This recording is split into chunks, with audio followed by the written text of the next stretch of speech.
Dear student, आज अपने 12th history का सेकंड पार्ट लेकर आए हैं। जैसे अपने लास्ट क्लास में बात की थी मोरे के बारे में, तो मोरे की जानकारी हमसे मिली, क्या फोटोग्राफी होता है, कितने कौन था। उसके बाद हमने बात की थी किसान शासकों तरीके ने सोने के सिक्के जारी किए, है ना। सोने के सिक्के पढ़ने की जो प्रक्रिया के बारे में जानकारी थी, उससे अपने प्रशासनिक सेवा की जानकारी मिलती है, उसके रीजन की जानकारी मिलती है। इतनी चीज़ें जो अपने पढ़ चुके थे, अशोक कहाँ से आया था, अशोक ने क्या किया था, अभी इसके बारे में अपने को पढ़ने के बाद तो आज अपने बात करते हैं अशोक के जो एडिकेट्स थे उनके बारे में जानकारी देते हैं। अशोक के एडिकेट्स क्या थे उसके बारे में थोड़ा जानकारी देखते हैं। अब देखो इंस्क्रिप्शन, अशोक के अभिलेख उसको पढ़ते हैं। अशोक के दो अभिलेख थे, एक तो लार्ज इंस्क्रिप्शन यानी कि बड़े कम और दूसरे स्मॉल इंस्क्रिप्शन यानी कि छोटे अभिलेख। ठीक है, अब बड़ों में बात करते हैं। पहला ये जो अपने को प्राप्त होते हैं, रिसीव होते हैं 8 कॉन्सेप्ट 8 प्लेसेस, यानी कि जो इसके इंस्क्रिप्शन थे अपने को 8 प्लेसेस 8 कॉन्सेप्ट प्राप्त होते हैं, यानी कितने 8 कॉन्सेप्ट में दिखा के प्राप्त होते हैं। सबसे पहले शहबाजगढ़ी पहला और दूसरा नौशेरा। शहबाजगढ़ी और जो नौशेरा ये दोनों पाकिस्तान शहबाजगढ़ी और नौशेरा है, ये दोनों कहाँ पर है, पाकिस्तान में। इसकी लैंग्वेज के बारे में बात करेंगे, इनकी लैंग्वेज खरस्ती होती है, किसी की ब्राह्मणी होती है, किसी की कौन सी लिपि प्राकृत होती है, सभी के बारे में डिस्कस करेंगे। उसके बाद नेक्स्ट अपनी बात करते हैं दिल्ली, धोली और जोगढ़, ये दोनों उड़ीसा में, धोली और जोगढ़ दोनों उड़ीसा में, शहबाजगढ़ी और नौशेरा पाकिस्तान में, धोली और जोगढ़ दोनों क्या है, उड़ीसा में। उसके बाद एरावली आंध्र प्रदेश में, सतारा महाराष्ट्र में, गिरनार गुजरात में और काशी उत्तराखंड में, यानी कि उत्तराखंड। यानी कि आज अपने पास लार्ज इंस्क्रिप्शन द्वारा देख लो, large inscription received in 8 places, 8 स्थानों से प्राप्त हुए हैं। शहबाजगढ़ी नौशेरा पाकिस्तान में, धोली जोगढ़ उड़ीसा में, एरावली आंध्र प्रदेश में, सतारा महाराष्ट्र में, गिरनार गुजरात में और काशी उत्तराखंड में। ये क्या है, अपने को ये चीजें प्राप्त हुई, ठीक है ना। उसके बाद हम देखते हैं स्मॉल इंस्क्रिप्शन, जो अपने छोटे स्तंभ लेख प्राप्त हुए, स्मॉल गुजरात मध्य प्रदेश में, मास्की नैतुर उदयगोलम ये तीनों कर्नाटक में, ठीक है ना। ये स्मॉल है, ये स्मॉल है और ये क्या है, लाभ है। ये लाभ है, स्मॉल स्मॉल में गुजरात मध्य प्रदेश, मास्की नैतुर उदयगोलम कर्नाटक में और आगू ये रास्ता, ठीक है। यहाँ पे मतलब प्रश्न बनता है, आप पूछ सकते हैं नैतुर स्मॉल इंस्क्रिप्शन कहाँ है, तो आपको पता होना चाहिए, कर्नाटक में है। आगू कहाँ है, उदयगोलम का है, नैतुर का है, आप देखो ये चीजें प्राप्त होंगी। अब आपने ये तो अपने पास आप प्राप्त करते हैं राइटिंग ऑफ द पिलर्स, जो कि दीवारों पर लिखे हुए जो अपने को प्राप्त हुए उनके बारे में चर्चा करते हैं, ठीक है ना। अब यहाँ ध्यान दें, इनमें देखो, इनमें भी लार्ज है और इनमें भी स्मॉल। इनमें जो लार्ज है एक है दिल्ली टोकरा, दिल्ली टोकरा जो अपने लास्ट क्लास में बात की थी किशन थिल्लर की, जिसने अशोक के स्तंभ को पहली बार पूछा था, तो इसको दिल्ली टोकरा। उसके बाद दिल्ली मेरठ, दिल्ली टोकरा, दिल्ली मेरठ। उसके बाद लोरिया असराज, लोरिया नंदनगढ़ और रामपुरा, ये तीनों का है बिहार में, यानी कि लोरिया असराज, लोरिया नंदनगढ़ और रामपुरा ये तीनों बिहार में, और एक प्रयागराज उत्तर प्रदेश में, प्रयागराज यानी उत्तर प्रदेश में, नैनी नैनी जहाँ से नैनी के बारे में जगह आपने सुनी, नैनी जिससे अपने जो भारत का जो टाइम जोन होता है साढ़े जैसे दिल्ली, वो नैनी प्रयाग से शुरू होता है, ठीक है ना। ये ज्योग्राफी बात है। उसका सवाल में शांति साधना, इस मंदिर को मैं आपको बता के बनाऊंगा, जो मंदिर है वो किस शेप में बना हुआ, सवाल शांति साधना, ये अपने बात कर चुके हैं, ठीक है ना। एक बार दोबारा देख लो, 8 प्लेस से अपने को प्राप्त हुआ है। शहबाजगढ़ी नौशेरा पाकिस्तान, धोली जोगढ़ उड़ीसा, एरावली आंध्र प्रदेश, सतारा महाराष्ट्र, गिरनार गुजरात और काशी उत्तराखंड में।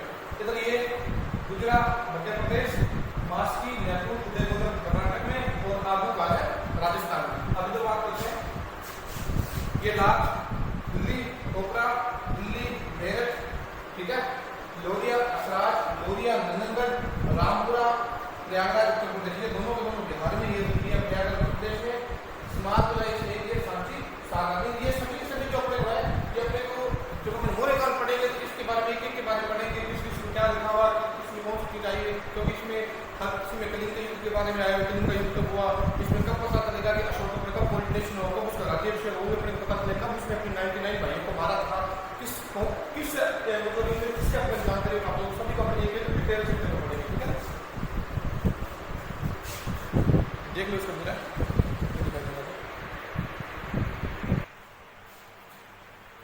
अब आप अपने बात करते हैं मतलब अशोक के इंस्क्रिप्शन में केव रोचानी की गुफा की बात करते हैं। ये जो केव राइटिंग्स मतलब उन्होंने क्यों बनाए थे, क्योंकि उस समय के जो लोग थे जो मतलब जीवन भर अपनी पूरी जीवन भर वहीं रहना चाहते थे, उनके लिए ये बनाए थे। कौन कौन थे? सुदामा, कर्ण, चौपड़, विश्व, झोपड़ी।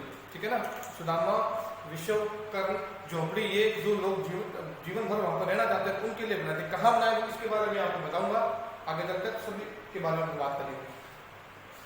आगे बात करते हैं Ashok inscription language network. Ashok के जो मतलब इंस्क्रिप्शन है अभिलेख, उनकी जो भाषा बताई गई है वो क्या, उनकी भाषा जो है नेचुरल प्राकृत बताई गई। अब आप ध्यान सुन लेना, सबसे अगर कोई मतलब एंशिएंट अगर लैंग्वेज की अपनी बात करें तो संस्कृत है, और अपने राजस्थानी की बात करें, पंजाबी लैंग्वेज की बात, जितनी भी भाषाएं की बात करें, उन भाषाओं की जो देवी कही जाती है, उनकी जननी कही जाती है, वो कौन सी लैंग्वेज को कहा जाता है? वो संस्कृत को कहा जाता है। जो अपने स्क्रिप्ट बात करें, लिपि बात करें, नेचुरली प्राकृतिक भाषा होती है, यही तरह प्राकृतिक भाषा होती है, उनसे वो भी एक भाषा होती है। सबसे जो भाषाओं की प्राचीन भाषा है वो है संस्कृत, ये लिपि है। उसके बाद ब्राह्मणी, ब्राह्मणी, खरोष्टी, ग्रीक, अरेमाइक। यानी कि अपनी बात करें अशोक इंस्क्रिप्शन लैंग्वेज नेचुरल, उनकी भाषा क्या थी? प्राकृत थी। उनकी प्राकृत भाषा थी, ब्राह्मणी थी, खरोष्टी थी, ग्रीक थी और अरेमाइक थी। अब आपसे क्वेश्चन पूछा जा सकता है, अशोक जो था उसकी जो लैंग्वेजेस थी वो कौन सी थी? नेचुरल लैंग्वेज थी, संस्कृत थी, ब्राह्मणी थी, खरोष्टी थी, ग्रीक, अरेमाइक थी। आगे बात करते हैं, शहबाजगढ़ी और मनसेरा की जो भाषा थी वो खरोष्टी थी। शहबाजगढ़ी और मनसेरा जो पाकिस्तान में मैंने आपको बताया था, उन दोनों की जो लैंग्वेज है वो कौन सी है? खरोष्टी और खरोष्टी है। ठीक है ना, यानी कि शहबाजगढ़ी और मनसेरा की जो लैंग्वेज बताई गई है, लिपि बताई गई है, भाषा बताई गई है, वो कौन सी है? खरोष्टी है। आगे अपने बात करें अशोक एडिकेट्स रिसीव्ड इन तक्षशिला। अशोक के जो एडिकेट्स अपने जो तक्षशिला से प्राप्त हुए हैं, है ना, तक्षशिला से जो अपने प्राप्त हुए, यानी कि जो अपने चाणक्य थे, कुटिल चाणक्य थे, उनकी जो कैपिटल थी वो भी क्या थी? तक्षशिला ही थी। उसके बाद अपने बात करते हैं तक्षशिला से, उसके बाद इन अरेमाइक स्क्रिप्ट, जो अरेमाइक भाषा में लिखे हुए हैं, गांधार एडिकेट्स शेरेकुना। गांधार जो एडिकेट्स है उनकी जो लिपि है, भाषा है, वो क्या है? शेरेकुना है। इंस्क्रिप्शन ऑफ यूनानी एंड अरेमाइक स्क्रिप्ट, वहां से अपने को अरेमाइक भाषा की जानकारी मिलती है, यूनानी भाषा की जानकारी मिलती है। Large inscription in information about Ashok administration, Ashok के जो प्रशासन की जानकारी, बात अशोक का जो प्रशासन था, जो उनकी क्या प्रशासन, कौन कौन लोग शामिल होते थे, उनकी क्या क्या जिम्मेवारी, जो क्या क्या वो जो वर्क करते थे, वो अपने सारे जो भाषा है वो इन भाषा में लोग कहाँ से प्राप्त होती है, वो सारी चीजें अशोक के लार्ज इंस्क्रिप्शन जो बड़े स्तंभ लेके हैं उनसे अपने अशोक के बारे में इनकी जानकारी मिलती है। यानी कि ये आपको जो बेसिक इन्फॉर्मेशन की अभी बात कर रहे हैं क्या है, फिर ये जब मतलब आगे चलकर एक एक जब डिटेल पढ़ेंगे तो फिर से दोबारा रिविजन में आएंगे, फिर से आपको इन चीजों की दोबारा रिपीट होगी। यानी कि अब मैं थोड़ा सा दोबारा रिवाइज करते ओरली में आपको बता देता हूँ। अशोक के जो केव्स थे, राइटिंग है कि जिसको अपने हिंदी में गुफा लेन बोलते हैं, जो लोग वहां पर अपनी आजीविका सुधारते थे, जो अपना आजीवन वहीं पर रहने वाले होते थे, जो मतलब जो ये सोचते थे हम जीवन पर यहीं रहेंगे और कहीं नहीं रहेंगे, उनके लिए जो भाषा है, उनके लिए बनाई गई जगह होती थी, कौन थी? सुदामा, कर्ण, चौपड़, ऋषभ, झोपड़ी। सुदामा, कर्ण, चौपड़, ऋषभ, झोपड़ी। उसके बाद अशोक इंस्क्रिप्शन लैंग्वेज, अशोक के जो स्तंभ लेखों की अभिलेखों की जो भाषा थी वो क्या थी? नेचुरल थी। उसकी जो लिपि थी, ठीक है, ब्राह्मणी लिपि थी, खरोष्टी, ग्रीक, अरेमाइक, उसमें खरोष्टी भी मिलती है, ग्रीक, अरेमाइक भी मिलती है। और शहबाजगढ़ी और मनसेरा, अब इस चीज का ध्यान रखना, शहबाजगढ़ी और मनसेरा जो पाकिस्तान में है, इनकी जो लैंग्वेजेस है, इनकी जो भाषा है वो कौन सी है? खरोष्टी है। बाकी सभी की ब्राह्मणी की खरोष्टी है। अशोक एडिकेट्स इन तक्षशिला, अशोक के जो एडिकेट्स जो अपने को तक्षशिला से प्राप्त हुए हैं, अरेमाइक जो कि अरेमाइक लिपि के अंदर है, अरेमाइक भाषा के अंदर है। गांधार एडिकेट, जो गांधार से प्राप्त एडिकेट्स है, शेरेकुना, उनकी शेरेकुना उनकी मतलब जो लिपि है वो शेरेकुना है।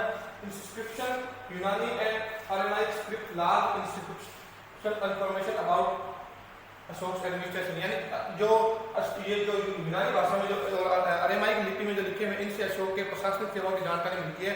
अशोक का प्रशासन क्या होता है, उसकी प्रशासनिक जानकारी जो होती है अपने को इनसे मिलती है। अब आगे अपनी बात करते हैं